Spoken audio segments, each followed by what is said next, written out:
Hello and welcome to Two Words Wolves Pod. I'm Ryan Eichten, and for the first time, we got two guests or two additional people on the pod. Leo Sun and Andrew Carlson. How you guys doing? I'm doing well. This is it's a first for everything, right? We went live on YouTube for the first time this past weekend.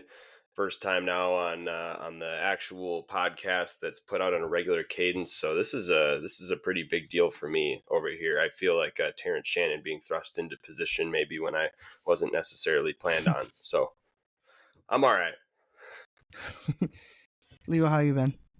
I'm doing all right, man. I'm happy to be here with you and Andrew, and a little bit of FOMO, seeing y'all out in Target Center amongst friends. At least, when I was at the Lakers game one, it was a little bit different. I mean, I did get to see Jack Borman and Kyle Tighe and some of those guys, but again, my Canis family, I just feel happy to be able to be with y'all on this podcast to talk about some big Wolves wins. But I mean, personally, for myself, I mean, look, man, I'm gonna need y'all to send some help because I'm living in a divided home right now. My wife, as many of listeners may know, is a Laker fan, and she's been thoroughly and with a capital A annoyed with me all week. Like, shut up! Like every time, like I'm like Nasreed, like she's like, shut up.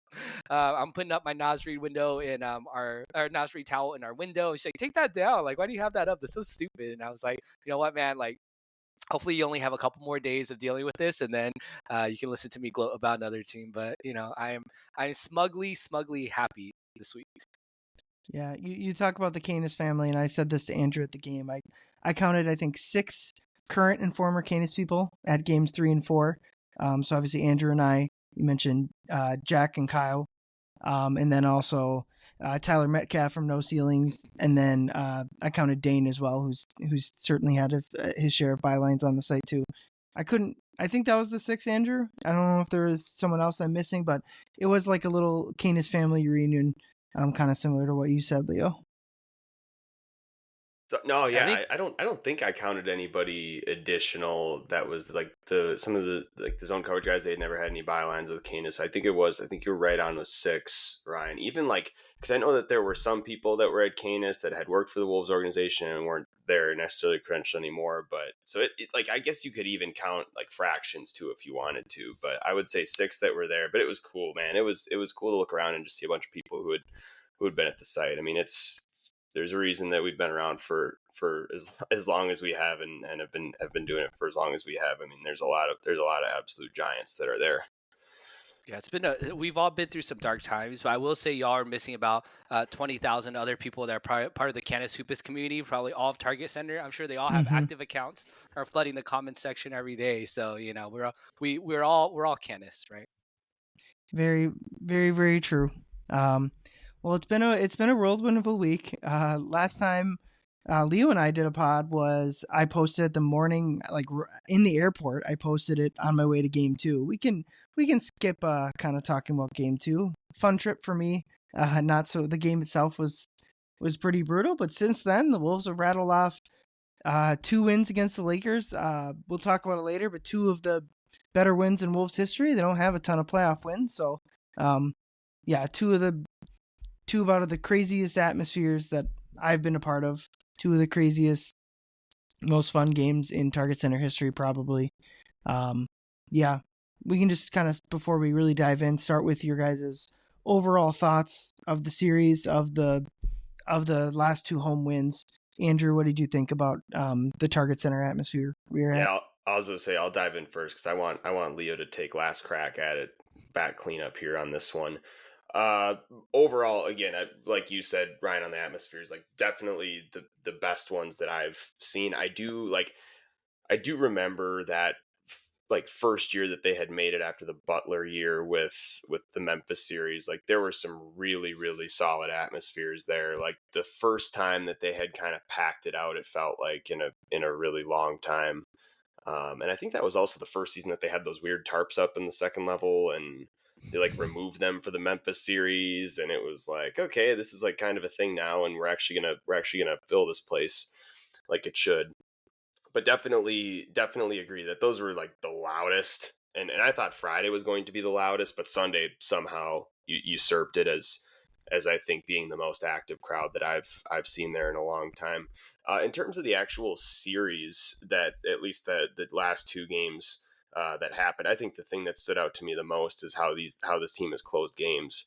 Something that has just been a complete issue all season long, specifically stemming from Anthony Edwards. I mean, he has been, let's face it, a problem in clutch time this year.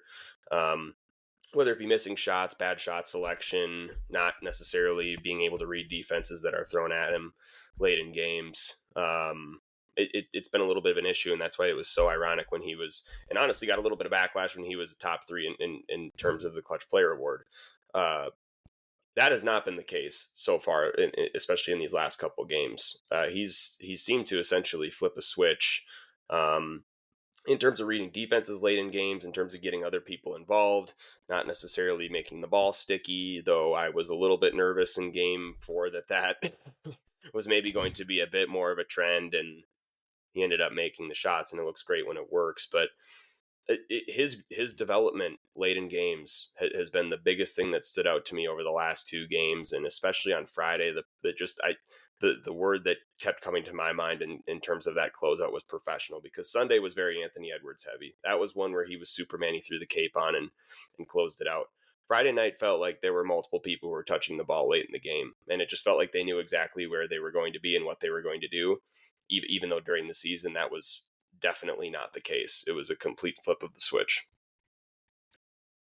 Yeah, I mean, I only got to watch, obviously, through some, 2,000 miles away here in California, but many listeners, and Ryan likes to joke, my Sacramento Kings. I grew up in Sacramento, and, I felt like maybe it's a little bit of bias from just geographically for me, but I felt like Sacramento had always had this reputation. They have these great home crowds. Like, they're super loud, super passionate, kind of grassroots kind of fan base. And I think that's been true from all the Kings games I've been to. But when I was listening to those 2 games on Friday and Sunday, it almost felt to me like I almost wanted to shed like a single manly tear down as I was listening. Like, dude, the crowd was crazy. Like, it was like, I thought, I was like, wait, do I have my volume turned up too high or whatever the case is? But it looked like it was rocking in there, man. Like, I was, doing my best not to piss off my wife. I swear, because I felt like every time there was a big play, it was, I was about to lose it. But yeah, I mean, I legitimately had a headache after Sunday's game, because I think the high I was coming down, just like the highs, that game was just so up and down. But yeah, the atmosphere again, I wish I could have been there. Andrew, you talk about the clutch time situations, and like, all season we know about how bad, clutch time numbers have been for the Timberwolves. But it's almost a microcosm of the Timberwolves as a franchise. Like, we've gone through so many years, like, oh yeah, like we know what this team's gonna do. They're gonna let us down. Like, we know that they're gonna get some talent, they're gonna waste away, and we're gonna like continue to lose. And all season we saw, okay, we're gonna get it close, and then we're gonna lose at the end. And so you go into these last 2 games, like, okay, we're gonna get close, and we're gonna fall apart, like we've seen all 82 games of the season. But again, they turn it around. It really does come down to Anthony Edwards, which I'll dive into a little bit more in our next segment. But I mean, he's providing like that clear beam of hope for like Wolves fans, for a lot of us who've been around for multiple decades now following the team. That when was the last time since he's the first person since Kevin Garnett that we've seen someone that could legitimately inspire like things might be different for the next 10 years, for this fan base and for this team. So yeah, I mean, it was just incredible to watch, and yeah, I'm just super happy that y'all got to be there for sure. And you kind of look at it too, Leo, and it's like the microcosm of the organization. It's like you feel right now that things are on a ground that we haven't really been on before. Not like just when you look everywhere within the organization, like they're not going to fire Chris Finch this year. It's not going to happen. It's not going to be the Phoenix Suns where you have 4 coaches in 4 years, like even the early 2010s Timberwolves have. You have stability at the president of basketball operations position. Report this week that Tim Connolly is going to be probably re-upping that and not having, maybe eliminating his option here over the next few years. You have the stuff with Glenn Taylor that's kind of out of the way now and kind of in the background. And it's like, now that this team has had, it's been 4 straight years now in the playoffs. There's infrastructure there that's like a proven bit of success, and you have a star player who hasn't been a guy that's been, caused a lot of issues, frankly, like hasn't had a lot of rifts with teammates, hasn't had a lot of things that have gone on in the locker room that have pushed people out. It's like, so when you talk about it's like the microcosm of the organization, I completely agree with you. And it's like that now it felt like, though, yes, they need to win one more here and close the series out. It's like really kind of what you can do is kind of celebrate in that moment and say, this is a team now that's on pretty solid ground compared to where they have been previously. Yeah, to steal the tweet from Kyle Tighe, we've come a long way. I was kind of reminiscing after the game about the Houston series, the first time they broke the playoff streak, and just how they broke the playoff streak, but they really in no way had any chance of winning that series. And then obviously the team blows up with Jimmy Butler, and they fall into the doldrums in really the prime of Cat's career, until they get Ant, and they're one game away from winning a playoff series for the second straight year. The Wolves have only been in the second round of the playoff 2 other times. Like, this is the best stretch of Timberwolves basketball in their history. Even if the disaster scenario of the series plays out, like, they're just like you guys said, they're in as good a spot as any, and we're hoping for it to continue as long as possible this year. Let's move on to our first segment, Apex Alpha. Who are our leaders of the pack this week? Leo, who is your leader of the pack? I'll make no doubt about it. It's employee number 5, Anthony Edwards, for sure, is my Apex Alpha. I mean, is there anyone else that could do what he does? I mean, is there not another mountain that this 23-year-old cannot climb? Is there not a moment that is too big for Ant? Because those 43 points that he dropped, I'm talking specifically on Sunday, that almost all came within the flow of the game.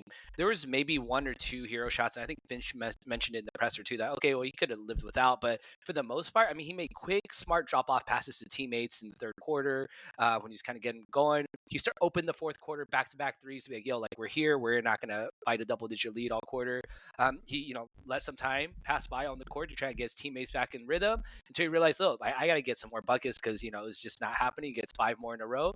I think, everyone, this is the main thing from the game. He set the tone on defense with LeBron. I mean, that physicality, like he mentioned after the game, I'm going to be a pest. I'm letting him know we're here. We're not going nowhere.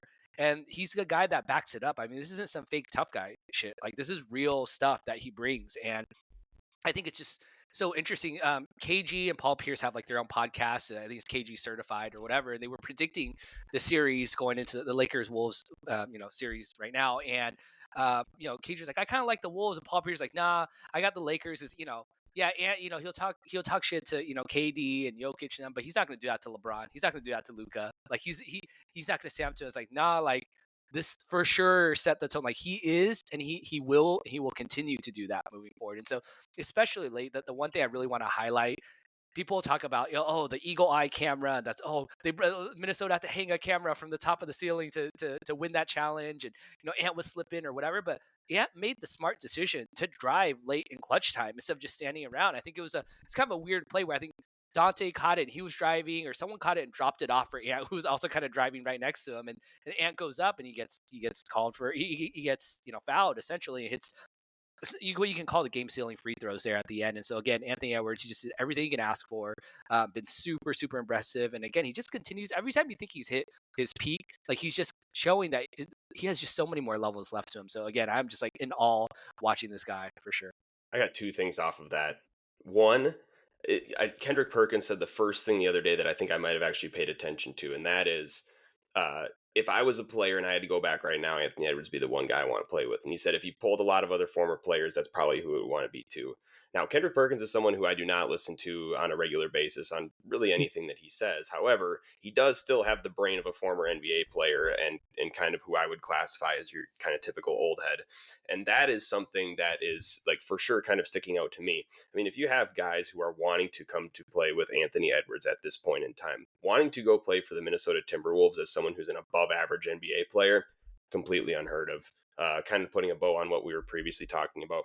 The second thing, the Hawkeye camera, the Canis account, I put something on the Canis account a little bit ago talking about how fitting it was, the last 2 minutes report, that it was Jaden who kind of got by with one after last year's Game 2 Western Conference Finals game. I think it was, I'll give credit, it was Stanthony Edwards. He actually replied and said, the Hawkeye camera was used in the Dallas series last year when they overturned the cat put back. I think that was also Game 2. That was, I would say, almost an even more questionable call than what generated the proximate foul rule. And I remember at that time, I was one of the people who was like, is this camera even a thing? Have they used it before? I don't think this has been used in regular game action. And sure enough, here we are 1 year later, Luka Karma, we're back at it, and it's being used against the Lakers. So how fitting that was, right?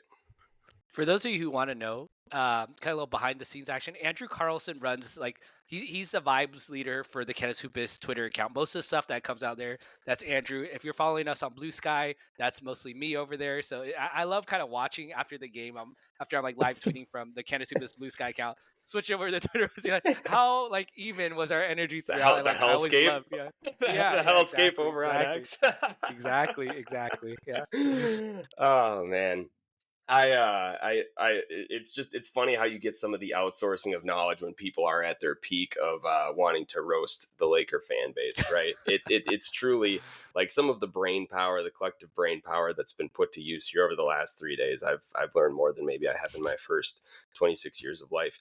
I'm going to go with Jaden McDaniels this week as mine, just because this is the first time I think. Early on in his career, obviously you saw the flashes and you're like, okay, this can really be something with Ant here. I think Sunday was the first time where I'm like, okay, this guy's floor at this point in his career is the third option on this team within 2 years. On a legitimate title contending team. You had the 30 points on Friday, and then he comes back on Sunday and has a game that you essentially didn't really pick him out from. Like, it wasn't something where this was the Jaden McDaniels game that we really absolutely 100% needed following up a 30-point game on Friday. And he still ended up with 16 and 11. Out-rebounded Rudy Gobert. Was crucial against the Lakers' small lineups. And really going off of that mentality that he had, one, not only calling out the Lakers' lack of rim protection out on the floor, but then completely backing it up and going and grabbing 11 boards, completely parlaying and piggybacking on his performances that he had like earlier on in the winter, where it was essentially snapping in from 2-3 rebound games and grabbing 6-7 rebounds a night. So that was something that was enlightening for me. Is like, this is sustainable. I think it's going to be 1 to 2 years before like he shows up on scouting reports and kind of learns how to deal with more attention from other teams. But this was the first time where I'm like, yeah, it's this guy's a legitimate second, third option on a championship team if he can just develop a little bit more. And how does that not make you excited? I mean, frankly, it's the exact thing that you thought he would pan out when he signed that 5-year extension and kind of did the thing where he locked up Luka and Kyrie in the 2022-23 season alongside Ant. Like, that's the potential you saw, and it's rounding into form right now. Yeah, we've already talked about the ascension of Edwards in this playoffs, and the other guy that's done that is Jaden McDaniels. It was not that long ago where we were wondering, oof, is this a rough contract? His offensive game isn't blossoming like it should. The rebounding was always an issue. In the past few months, and really especially in these playoffs, he's just been phenomenal, to the point that in Game 4, the Lakers took Luka off of Jaden because he just torched him in Game 3, and they put him on Randall for the first half, and then Randall torches Luka in the first half of Game 4. Like, Jaden's ascension offensive game was always going to be needed for this team to take whatever next leap, especially once they give him that contract extension that, for when people didn't like it at the time, I was just like, that's just what guys get paid now. Like, that's just a standard extension for a solid starting caliber player in the NBA for a playoff team at this point. And he, obviously the Game 3 is what stands out, a career high 30 points. Incredible. And then he does have the game winner, what ends up being the final go-ahead bucket in Game 4, which I just thought, like, that's like the play of this season to this point. Maybe the play of Anthony Edwards' career, maybe one of them, where, like we talked about, Ant struggled with the double teams all year. There was just points in like December where he was just like gone. I remember like doing pods with Leo and just having to like hold myself back from ripping into Ant, because I just thought from like in December and November, I thought he was just awful, really bad. And he picked it up, I don't remember exactly, in mid-January, and has been fantastic since. But play of the game, they bring two to the ball. Ant kicks it to Nas, who hits Jaden in the dunker spot for an and one dunk. They take the lead, and then we talked about the phantom cam free throw and then I guess we didn't mention this, the Austin Reeves 3. I was ready to throw up Oh my god. Yeah, it looked Now, good initially. I will say, the Lakers played their entire. I'm just going to call it their starting five. Their 5-man lineup the entire second half. That's not exactly the team that promotes confidence in winning in overtime, because you'd imagine they'd played the last 24 minutes. You'd imagine JJ was going to roll with them the next 5. But yeah, Jaden was spectacular. Yeah. And I'll just sneak my Apex Alpha in here quick because Right. But let me throw this in there right before you go. I apologize. Like Jaden, like okay, sorry, that last closeout that Ant had, or closeout, I put in air quotes on Austin Reeves, where basically Ant just kind of like put up a hand, kind of strolled towards him. Mhm. I put on the Candace Blue Sky account about like that's a closeout that would make Russell Westbrook like disappointed, like turn in his grave, because like that was the most lackadaisical final. Like, all right, I don't want to foul him in that same corner that Na got Mhm. fouled in. That instead I'm just gonna let him shoot a 3. And oh my god, yeah, dude, it was just an insane like 1 second in the air. But yeah, about Jaden though, is I think it's all between the ears for him though. I think what impressed me most was that last free throw he made, because how many times have we seen Jaden just like short arm a free throw or whatever, and like that confidence that he has in himself is just so huge. I do want to throw that one little nugget, like shout out to him. The only, I mean, that was literally the free throw that got the lead at the end. So, but yeah, go ahead, Ryan. Yeah, I just wanted to. The reason I was trying to get in there so quick was because my Apex Alpha is Naz Reid, and I just think like our 3 players that we highlighted here are the core 3 players moving forward for the Timberwolves. It's not to say Rudy Gobert won't play a big role, even in Game 5 or the next series if they win that one or whatever. And it's not to say Dante hasn't been an important part, Mike and Nikhil obviously, but to me the core 3 that they should be working hard, and Randall obviously has been incredible I think in this series, but Jaden, Naz, and Ant are like the 3 guys I would be very highly incentivized to retain, and those have been the 3 guys that have carried them down the stretch of the fourth quarters. Naz was awful. I thought in the first 3 quarters. Finch said in his presser like he said to Naz like, "You're welcome to show up anytime the first 3 quarters." But he comes in the court late after getting torched by Luka basically the entire game. Puts in a bucket over Austin Reeves, gets a stop on Luka, although Luka kind of missed a layup. And then hits the trailer 3, hits another 3 late. Just an outstanding. He saves their ass in that game. They lose that game if Naz doesn't come in and start hitting shots. Three of his 4 field goals in that game are right down the stretch in the fourth quarter. Just yeah, the trio of Naz, Ant, and Jaden have just been incredible down the stretch of games. He hit big shots. It's exactly what Nas hasn't really done for like a lot of his career. He's had some for sure, but to hit like 2 huge shots down the stretch, that is not something that we have ever seen from him given the stakes. I just want to throw that in there, and I'll let you roll, Leo. Yeah, no, I mean, seriously, I mean, I don't know if there's a player that Laker fan bases are more annoyed with right now than Naz Reid, because yeah, like you said, he has not missed a quarter or missed a shot in the fourth quarter of all these games so far, and that confidence that he has. I put this also out on Blue Sky again. I'm trying to beat Andrew for followers here. Follow us, Candace Hubis at Blue Sky. Now is that like Naz Reid is a player that when he is out, when he loses his shit, it is so hard to get him back, because as you know, Finch has said, he's an emotional player like many of the other players are on our team. And so you see him mentally, like he starts missing some shots, he gets frustrated, some silly fouls, starts arguing with the refs, and then he just like he can't find his touch. And for him to bounce back after, like you said, right, such a terrible start to the game, and to come in locked in and focused, I mean, that's what he said. I think it was in one of the social medias the Timberwolves put out, was like the guys like leaving, heading to the locker room from the tunnel.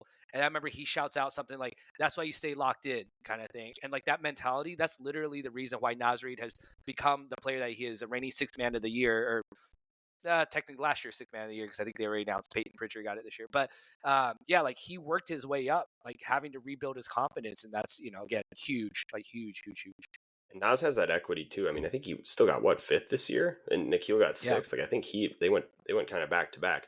I will say too, but on the contest late in the game, one thing that I kept thinking about for the last couple of days, and especially today, with all of the bitching I saw about the last 2 minutes report today, I like if you're just going through the thought exercise, if the tables were completely flipped and you're the Wolves, uh, if I had the opportunity and we had the opportunity to see a look that clean to go to overtime at any point in the season in any game, I would cut one of my fingers off.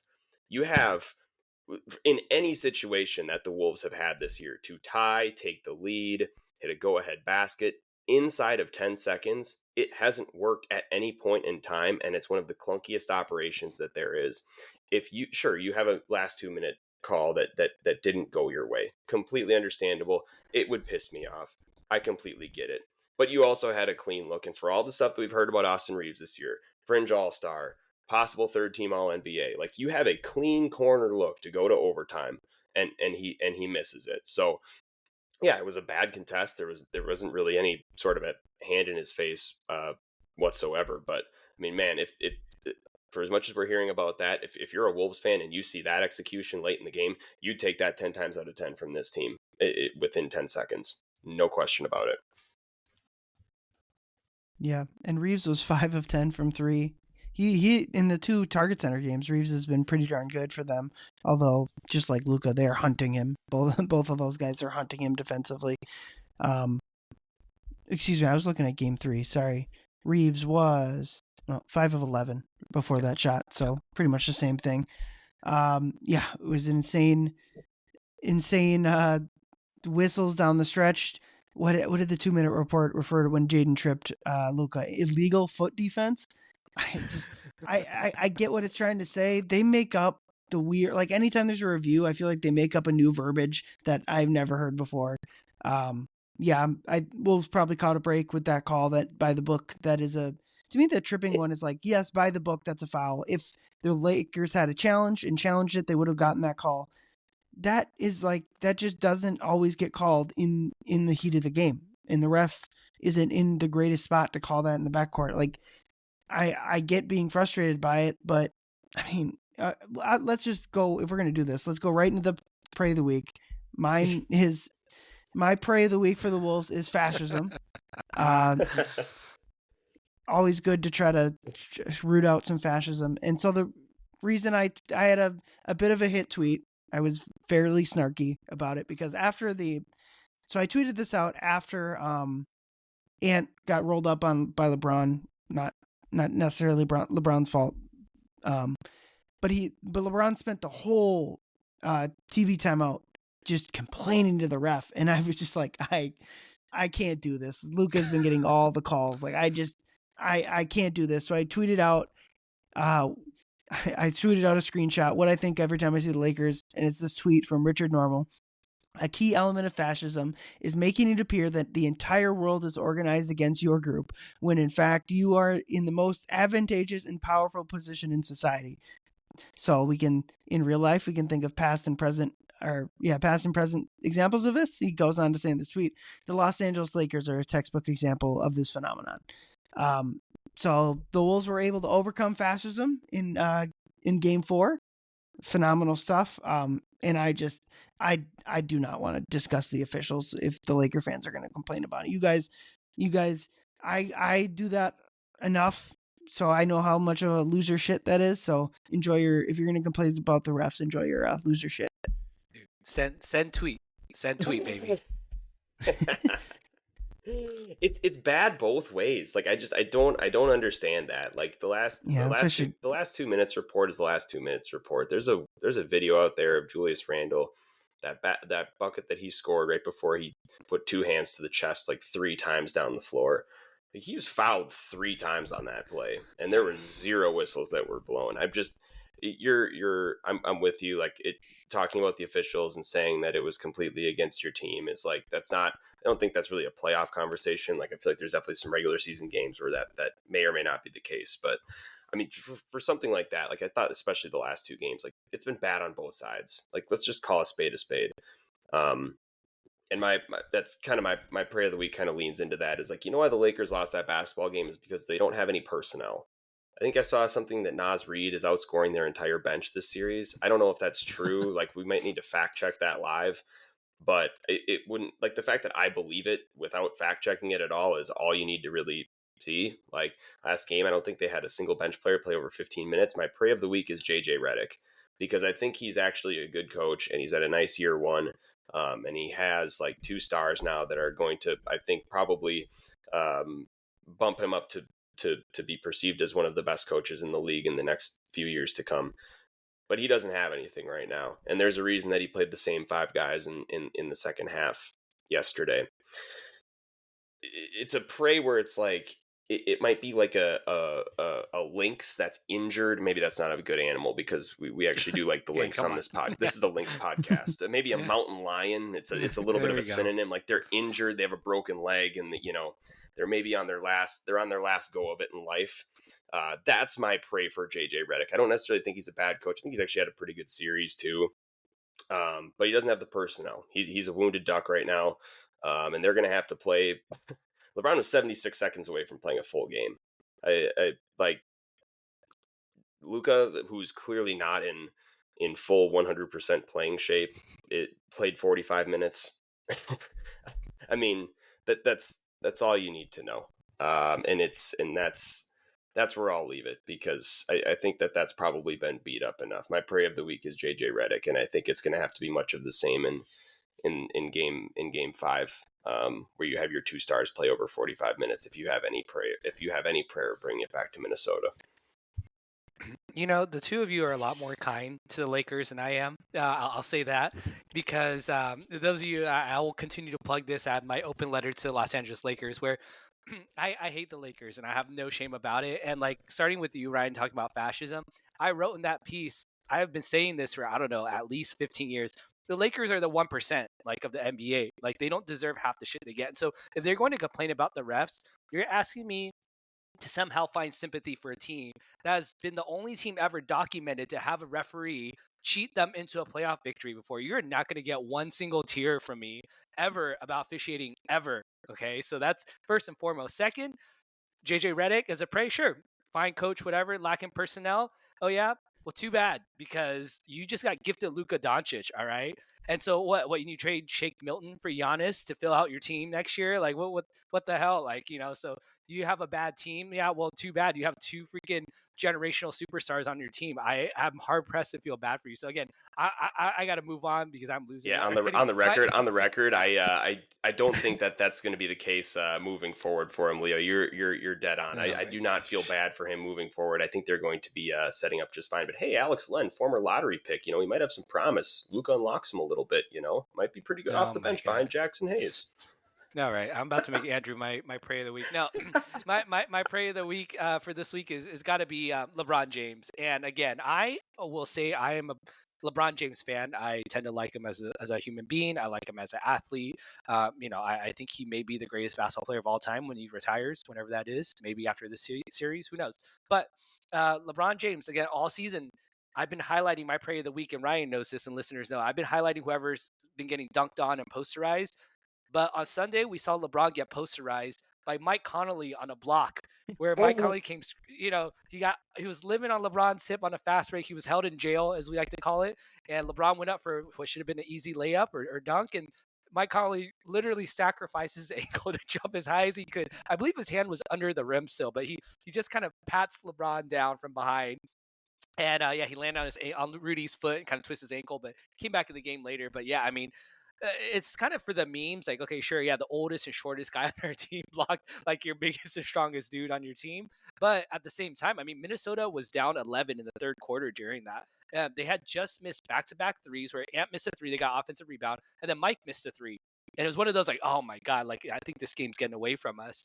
And then after that situation, Mike blocks LeBron James, and then they come back, they ignite a 9-0 run to bring them back in the game. Now, subsequently, they went and gave up another double-digit lead right after that. But, I mean, if that didn't happen, they may have been looking at a 20-point lead, a 20-point deficit heading into the fourth quarter, right? Instead of, like, a more manageable situation. So, yeah, I mean, it really did, I think, save the Wolves in that really important sequence. And, I mean, it was a hell of a highlight. The Wolves social media team put out a video out there, a reel, about, like, asking the players, the Timberwolves, like, how would you rate Mike's dunk? And there's a lot of really funny answers. You want to go through and watch that. I think it was, I forget if it was Julius Randle or something. He's all like, I would give him a 10, but you got to at least take 5 points off because he hurt himself.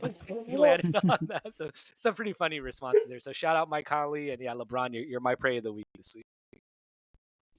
Yeah, that's that's fantastic. I mean, if you went with you could have gone Luka because Ant did get him. Although I think Ant did say after the game after the Luka dunk that he didn't like that dunk. He wished he would have done more. So I think that was good to keep it away from the Prey of the Week. And then I will say last thing on Prey of the Week. Leo, you usually put out the graphic based on all the responses. Yep. Please do not put any fascist ideology into the image. Just like do the Laker logo. Please do not. Swastika under Ryan's Yeah, please. Yeah, do not do that. That's bad and looks poorly on me because it'll be my name next to it. So please don't. Thank you. Got it. Noted. Just put in the description. About 25 minutes in, Ryan talks fascism. That's gonna be the lead for our episode, like fascism, Ryan. Yeah. Oh God. Let's move on and move anywhere else but there. All right, we'll move on to our first howl or foul.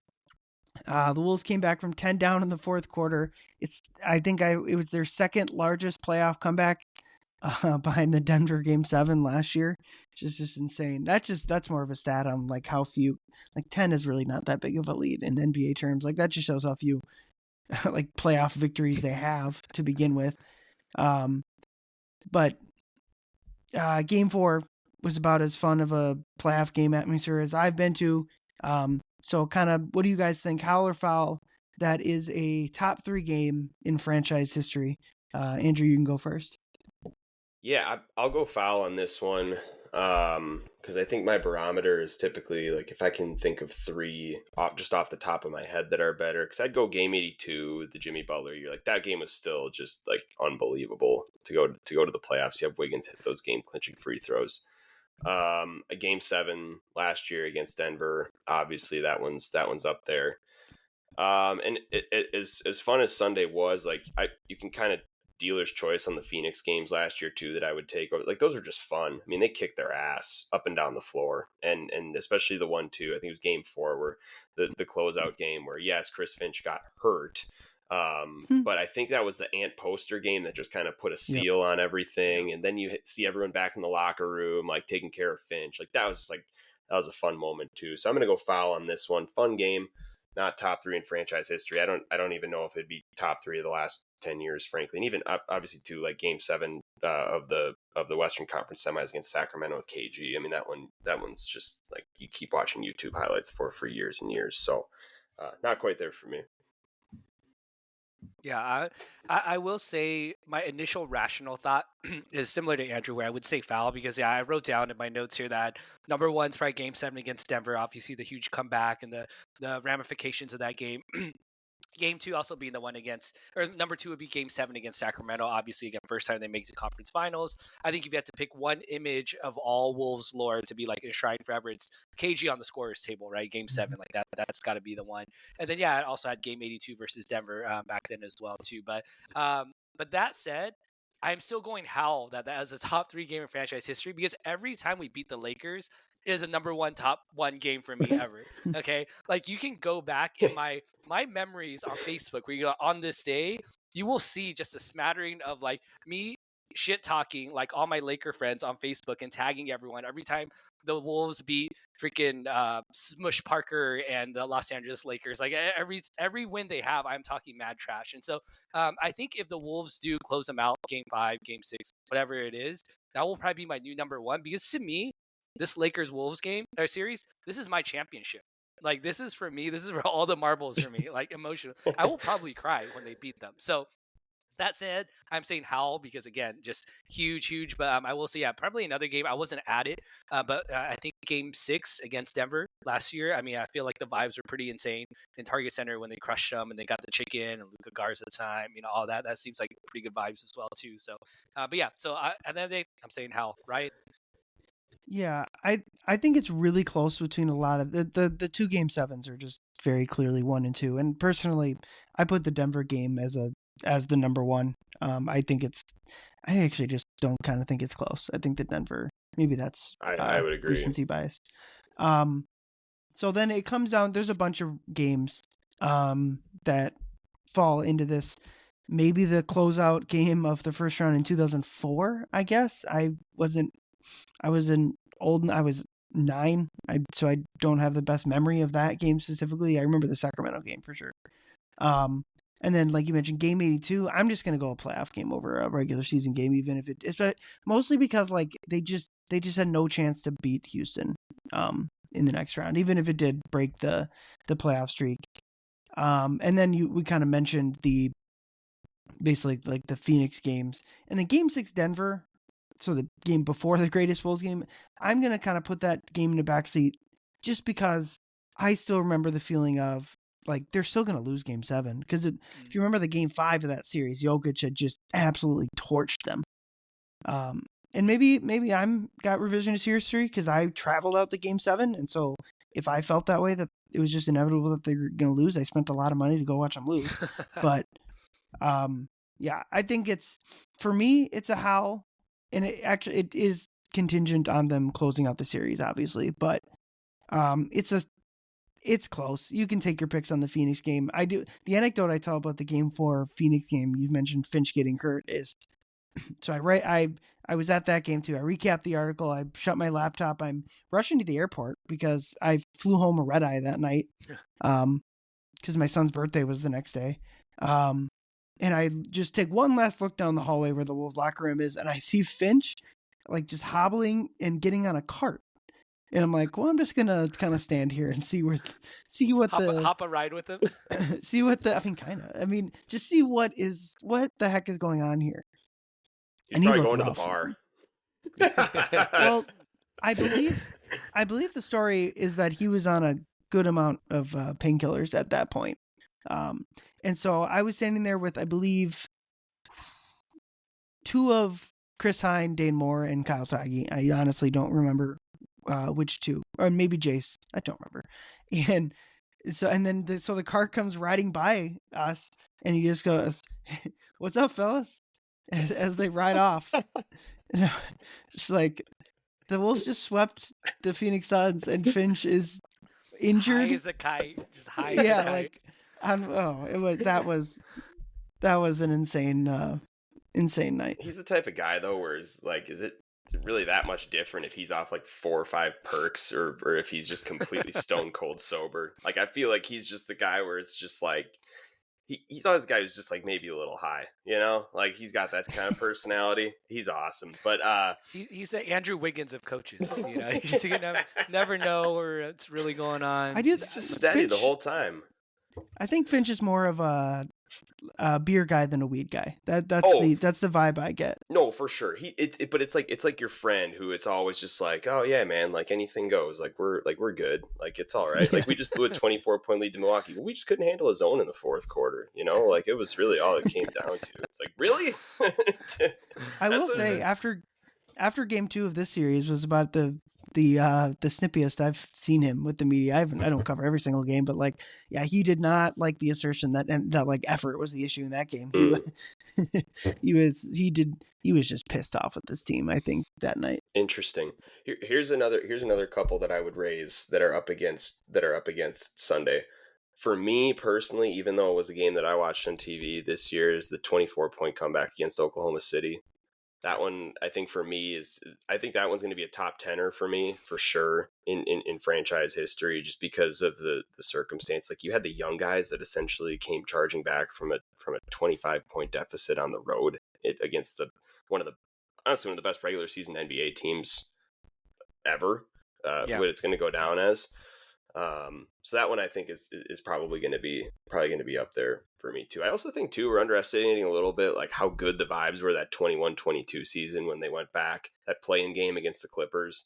Like that Clippers playing game is one was like, okay, they're back.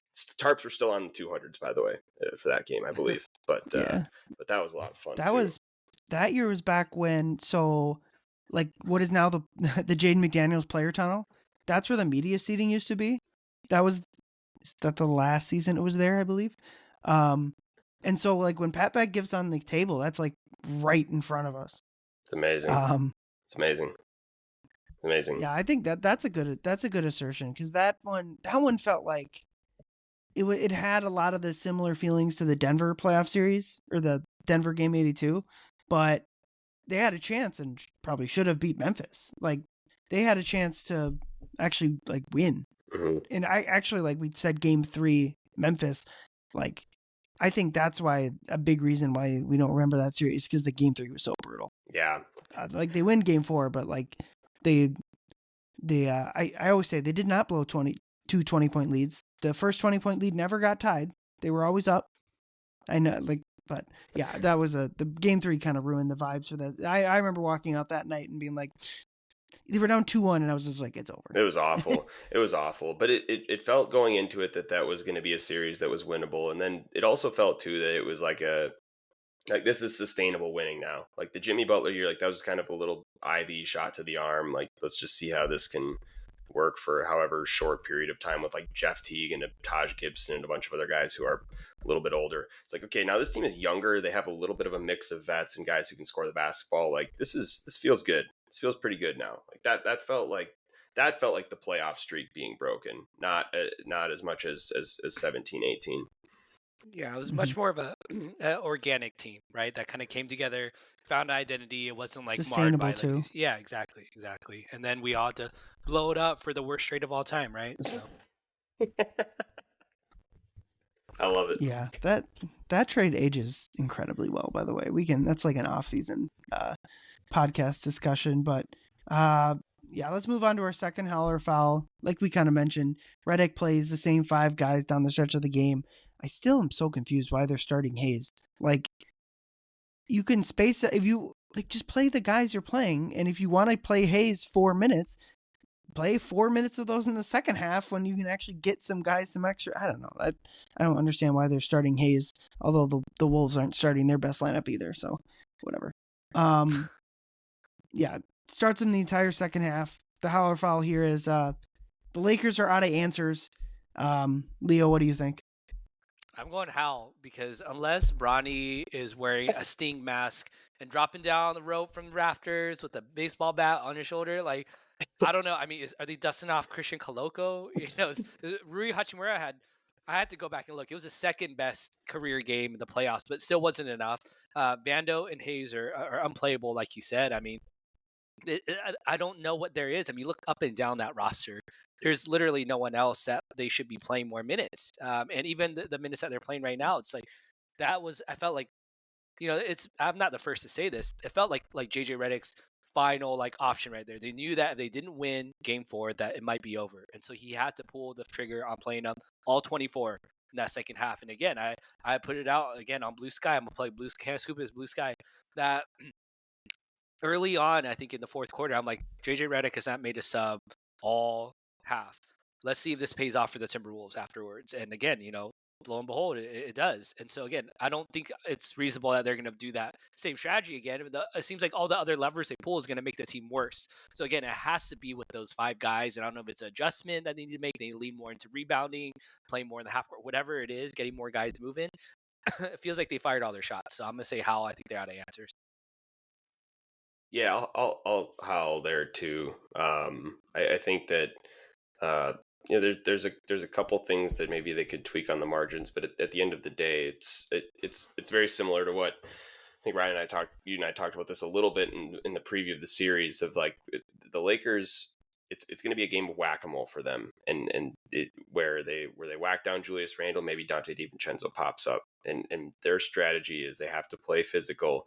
And if there's 2 moles that pop up one night, then they're going to be okay. And sure enough, in game 2, it was Julius Randle and Anthony Edwards, and nobody else decided to show up to the party. So that's really what it is. That's the adjustment that has to be made, is that the Wolves are in their own heads. Only 2 players show up, 2 or less players show up in game 5. And the Lakers play with their game 2 physicality, because that does knock them off kilter a little bit. Like the Wolves don't do well with ball pressure. They don't do great with people getting up into their body and pressuring them even at full court. Gabe Vincent actually did a pretty good job against Nickeil Alexander-Walker with that. So if you can sustain that and you can have 2 or less guys show up, then sure, that's your adjustment. But that's just the same thing that happened in game 2. I don't think there's anything new that's left in the bag. Yeah, for lineup adjustments, I agree that there's not really anything they got left. But I'm gonna go foul, and that they're out of answers, because to me there's one big one, and that's Luka can start giving a shit on defense. He's been beyond awful. He's been doing this his entire career for a guy that is an incredible winning player. Obviously, like Luka Doncic drives winning. He's made 2 conference finals with largely like not all that talented rosters in Dallas. Although maybe they are talented because like Brunson's in New York kicking ass now, but he's just been awful defensively, and it's been a thing his entire career. If you guys remember for the finals, the wind horse, like that is where the winners live, and that's where the winners. If you know what I'm talking about, go Google what I just said, and you'll find it. But his point was like just this kind of stuff with Luka is just in his way. It's the complaining about the officials. He's done that as much as anyone on the court. Obviously, the Wolves have done their fair share of that too, but. And the defense has just been terrible. He just does this thing when he's like clearly beat, where he just like puts his hands down and shoves his hip into the player driving. They haven't called it a single time. It's driving me nuts. But he is just not trying hard enough, and he's not their only weak link defensively, because Reeves it's less of an effort thing with Reeves. It's probably more of a size and strength thing. But like, they just need him to they don't just be not awful. And like there's been 4 games and countless other playoff series that he hasn't been able to do it. So maybe at that point, yeah, they are out of the options. But like, it's a roadblock for his career, I think.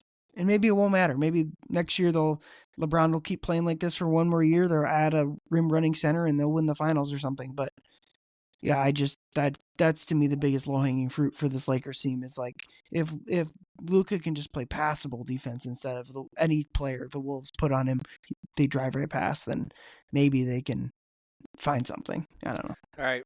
Thank you, listeners. That'll be it for our Nico Harrison guest speaker here. No, I was going to say, you sound a lot like Nico Harrison. No. Like, no, I'm kidding. That's the thing at the trade, though, is that there's I wouldn't say it makes it smart, because the trade is just idiotic, but like something if Nico's point, and I don't think he really rationally thought this through, but like something needs to change with Luka. They weren't particularly close to winning the finals. Boston kicked their ass. To be honest, the Wolves were just a perfect matchup for them, and Dallas deserves credit for winning that series. But if Denver holds a 20-point lead, I think Denver's in the finals. I don't know. And this series has been as spectacular as Luka has been. This specific Laker team needs more from him defensively. It's like the progressive campaign. You buy a home, you become your parents. It's like you watch enough Luka Doncic in the playoffs, you become Nico Harrison. This guy can't play defense. Yeah, don't put that curse on me, man.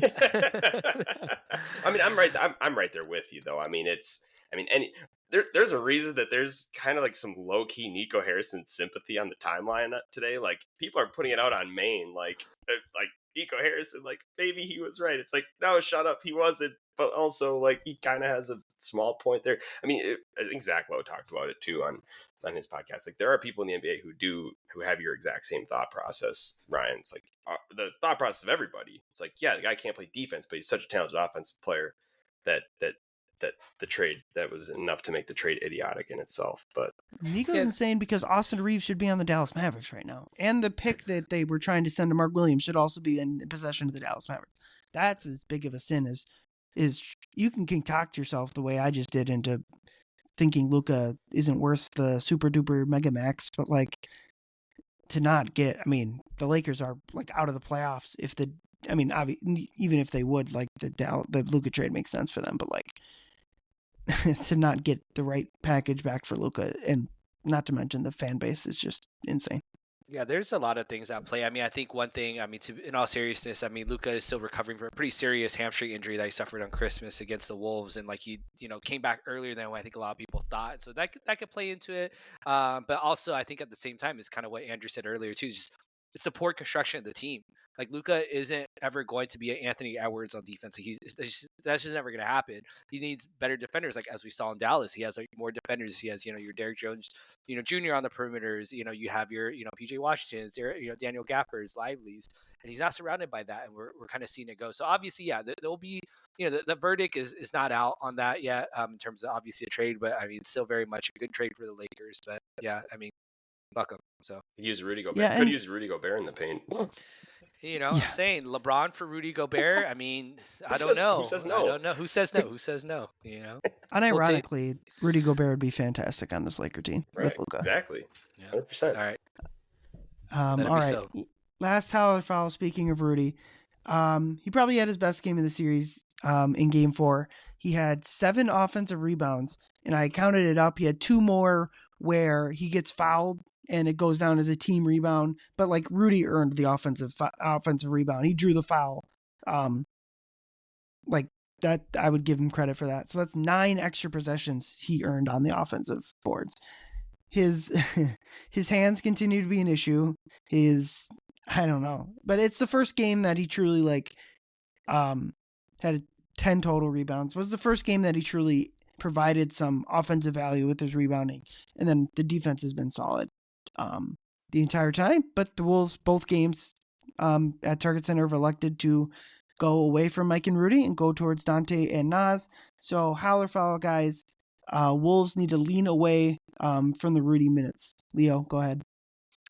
Yeah, I'm going to go with Howell, and that I think they should lean away from Rudy minutes. Now, I don't think that's going to happen because Chris Finch has a little bit of that JJ Redick in him, where it's like he's still going to go with that lineup that he likes, and he's played less than 30 minutes every game so far. But I mean, I will say in my game notes when I was watching it on Sunday, the person I had the most notes on was on Rudy Gobert. That I kind of like.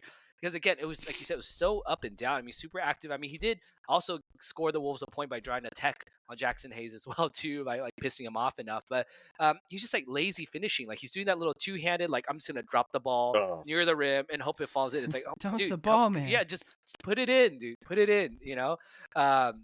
And then he got an offensive foul on LeBron where he just elbowed him in the back of the head. Like, yes, it was a response to him getting hit first, but like, you can't do that, man. I mean, like that's the guy who has the most cameras on him in the entire arena. Like, there's a Hawkeye camera trained on LeBron James 24/7. You're gonna elbow him in the back of the head. Like, come on, man. Like, you can't do that. But at the same time, like you said, he had good moments. He stripped Luka again.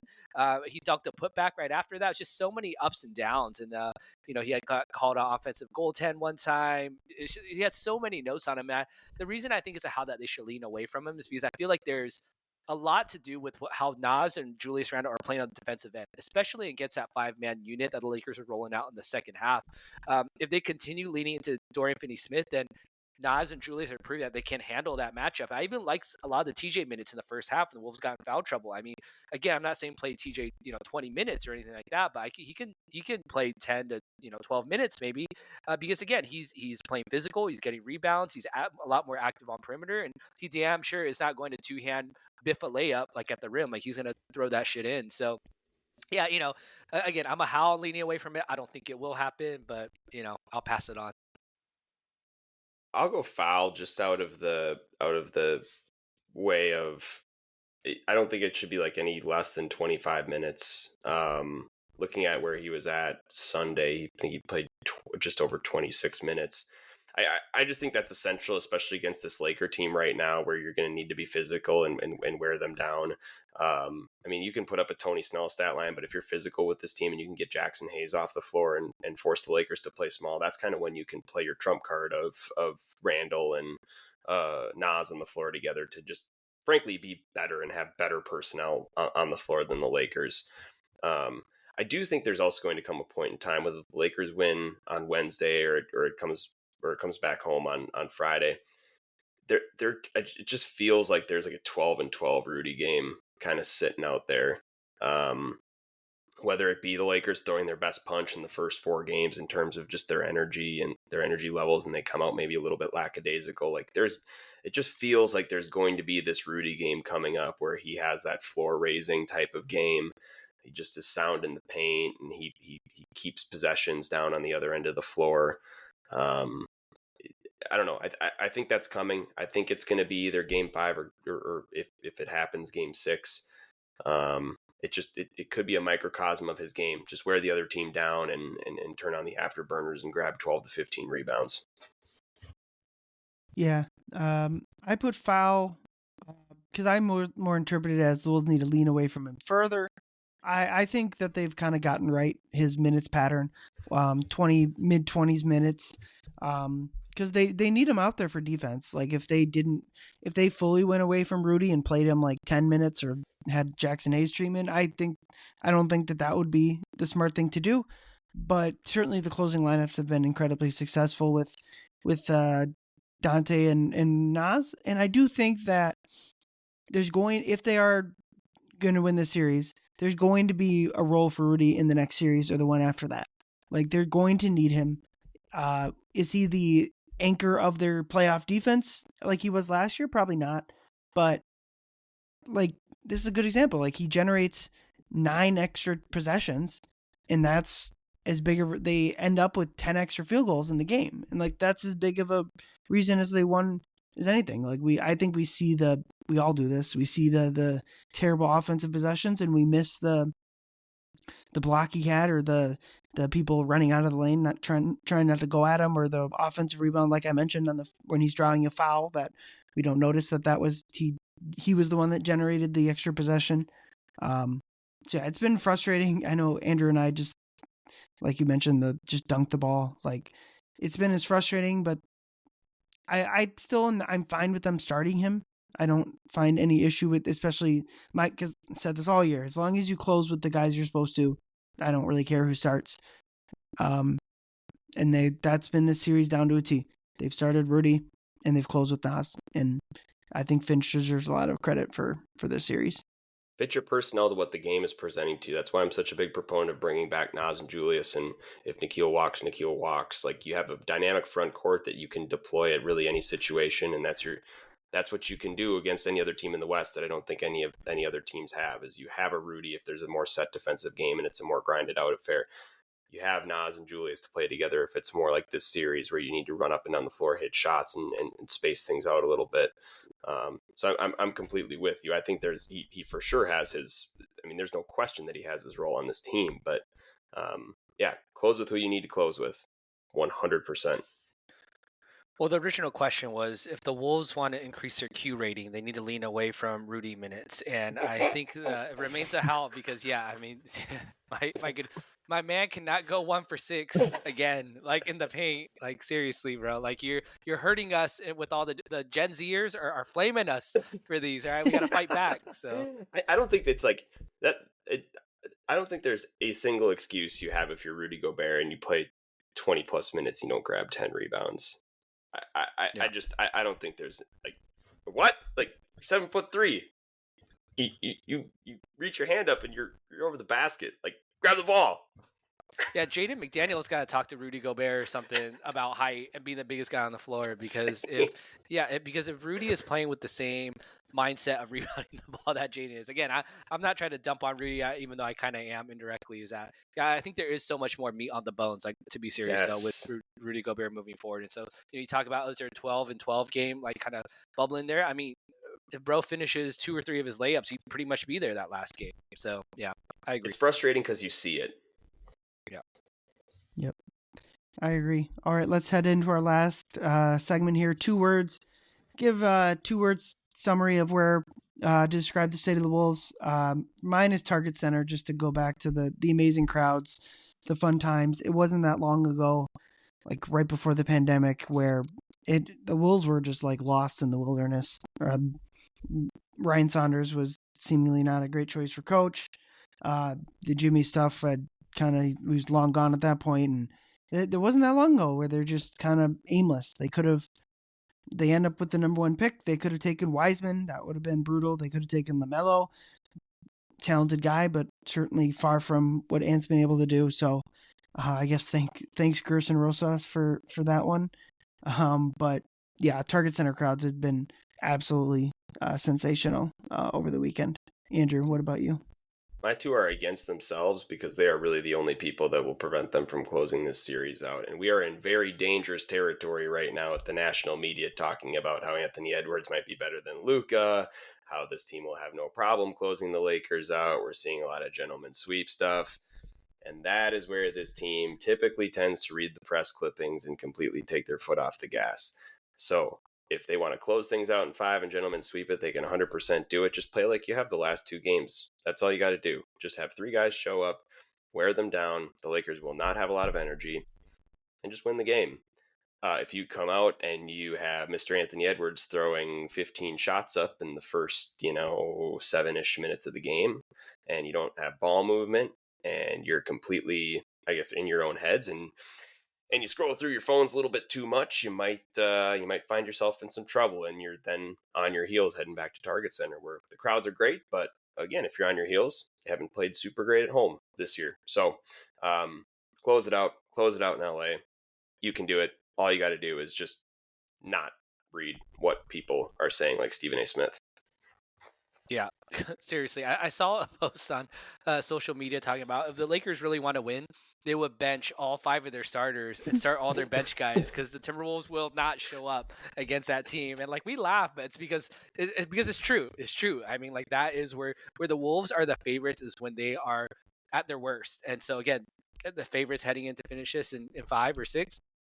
They need to do it now. This cannot go to 7. And so I do want to also note on Ryan's Target Center as his 2 words too is that I've only been to Minnesota I think 3 or 4 times ever, and one of the times I went was in January of 2013. And I experienced what was called a polar vortex, I think is what y'all call it out there. And I was watching Shabazz Muhammad play 3 home games against the Phoenix Suns and the Utah Jazz and the Phoenix Suns, Jazz, and the Nuggets. Yeah, and it was 3 losses. They got blown out 3 games in a row, and I was like, why the hell did I come here to Minnesota? And to see from that like cavernous Target Center to kind of what I'm seeing on TV now, and hopefully we'll be experiencing later this season. I could go again in the playoffs. Like I love that. My 2 words though, similar vein as Andrew, is it's not over.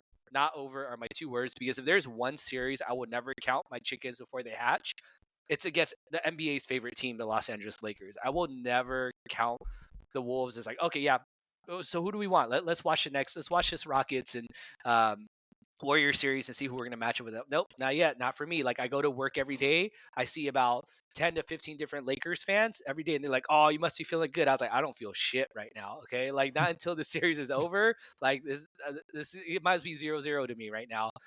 Same thing. I'll plug that same letter I wrote to the Los Angeles Lakers, where I was literally have like things I need to go to therapy for because I gloated about the Timberwolves when they almost beat the Lakers in like 2003, and then we ended up losing. And now, like some 22 years later, I'm still like unable to digest this. And so, yeah, it is not over. It's not over. It's not over. Those are my 2 words.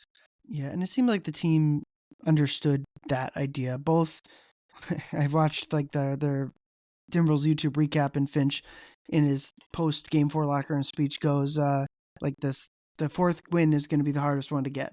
And then Ant, what's funny is Ant goes to the podium and says the same thing and kind of makes it seem like he was the one that came up with that when it was Finch. I found that funny. But he's right. Like the Lakers are going to give you probably their best punch. I mean, I guess a lesser team would roll over and die in a Game 5 after a tough Game 4 loss for the Lakers. I just don't expect that to happen. They had an opportunity in Game 2 to roll over and die if they wanted to do so. And I think the Wolves can absolutely win Game 5. The Lakers are going to give them the good punch. But the main thing going for the Wolves, other than obviously their 3-1 lead, is that in the last 3 games of the series, there's no extra off days. They go from, and they're both travel days. So if the Wolves end up losing Game 5, 2 days later, they play back home at Target Center. God forbid that this series goes 7. Game 7 is 2 days after Game 6. For a team like the Lakers that is playing so deep, that is one thing. It would be a monumental collapse for the Wolves to lose this, but like you said, it's not over, and those 2 guys on the Lakers still strike fear. But yeah, the goal is obviously don't let this thing go 7. Ideally, you don't let it get past Wednesday. Don't even let it go. Don't even let it go 6. I mean, that's really what it comes down to. I mean, frankly, like if it went 6 and you're at Target Center Friday, again, there's no question the crowds have been great, but you still, you still have a couple nerves heading into that one. Like, you just experience a little bit of a punch. You go back to a crowd that's going to get a little angsty if things get out of hand early. Like, there's definitely a little anxiety that goes into that Friday game if you let it go 6. So just close it out, man. Just close it out. Wear this team down. They have whether it be older or more out of shape legs or very willing bench legs that aren't going to get played. Close it out. Yeah, the Wolves, they have to treat this as a must-win game. Like, this has to be their attitude. They can't be like, okay, well, whatever, we'll come back and we'll win at home. Like, they cannot do that. I mean, let's get some Bones Highland minutes in there. Let's get some Tristan Newton minutes in there. Let's blow them out by freaking 500 points and set a new NBA record. So yeah, let's finish this, guys. Yeah, I agree. Personally, I expect them to do so. I don't expect that this series will be back in LA for Game 7, but obviously you never know. And the Wolves, they got to win a game. They got to win one more game, and then we're looking forward to whatever the heck happens from there. Yeah, Game 5, late night, kind of what you'd expect playing out in California, but 9 p.m. Central Time start. Not sure what the pod schedule will be. Not sure. Personally, I want to stay up late and do a live reaction that late. We'll see. If we win, Ryan, if we win game 5, I will be up at 11:30 p.m. my time or whatever time it is. And I will good for you. You'll be up at. I'll do 5 hours of live by myself if we eliminate the Lakers in Game 5. Okay, like I will go 24 hours. I'm just saying, good for you for the game that starts 7 p.m. your time for staying up. Congrats for you. Man. Hey, the hero. I wish I was with y'all. The hero we deserve. Yeah, that's for sure.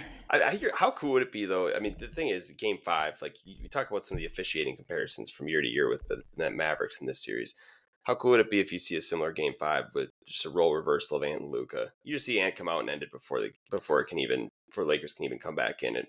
And the third quarter comes around, Luka's crouching down near the free throw line while one of the Lakers is taking shots, and he just starts talking shit right in his ear, just like it happened last year. Like, how fun would that be? I mean, that's your perfect situation. Yeah, that'll be great. But until then, I think the Minnesota men's sports anxiety will take over us all until we can push it through.